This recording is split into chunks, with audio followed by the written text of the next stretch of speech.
পহেলা বৈশাখ ঘিরে চাহিদা বাড়ে ইলিশের। এ বিষয়ে আরো জানাতে বরগুনা থেকে যুক্ত হচ্ছেন সহকর্মী আবু জাফর সালেহ। সালেহ, ইলিশের চাহিদা কেমন দেখছেন?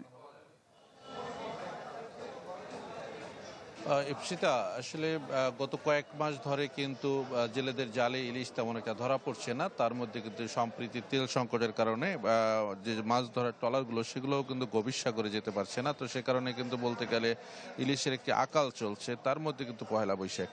তো বুঝতেই পারছেন যে দামের যে বিষয়টা, আজকের বাজারের যে অবস্থা, আজকে কিন্তু ইলিশ তেমন একটা নেই বললেই চলে। তবে যা কিছু অল্প কিছু রয়েছে, আমি যেটি পাইকারি বাজারে যেটি দেখলাম সেটি হচ্ছে যে এখানে যে জাটকা যে ইলিশটি, যেটি ছোট ইলিশ, যেটাকে অন্যান্য সময় 500, 600 থেকে 700 টাকায় বিক্রি হয়, সেটি কিন্তু আজকের বাজারে 1000 টাকার উপরে পাইকারি বাজারে বিক্রি হয়েছে, যা খুচরা বাজারে কিন্তু 1200 থেকে 1300 টাকা কেজি দরে বিক্রি হবে। এবং যেটি মাঝারি সাইজের ইলিশ, সেটিও কিন্তু 1600 থেকে 2000 টাকা পর্যন্ত পাইকারি বাজারে বিক্রি হয়েছে, যা কিন্তু 2000 থেকে 2500 টাকা দরে বিক্রি হবে। এবং 1 কেজির যে ইলিশগুলো রয়েছে, যেগুলো অন্যান্য সময়ে কিন্তু 1800 থেকে 2000 টাকা কেজি দরে বিক্রি হয়, সেগুলো কিন্তু আজকে প্রায় 3000 টাকা থেকে 3000 টাকার উপরে বিক্রি হয়েছে। এই হচ্ছে যে আসলে বাজার পরিস্থিতি। তবে সব কিছু মিলিয়ে যদি বলি, আসলে ইলিশ বাজারে আসলে তেমন নেই। আজকের যে বাজারের পরিস্থিতি আপনি দেখছেন, যে আমার পিছনের যে অবস্থা, আসলে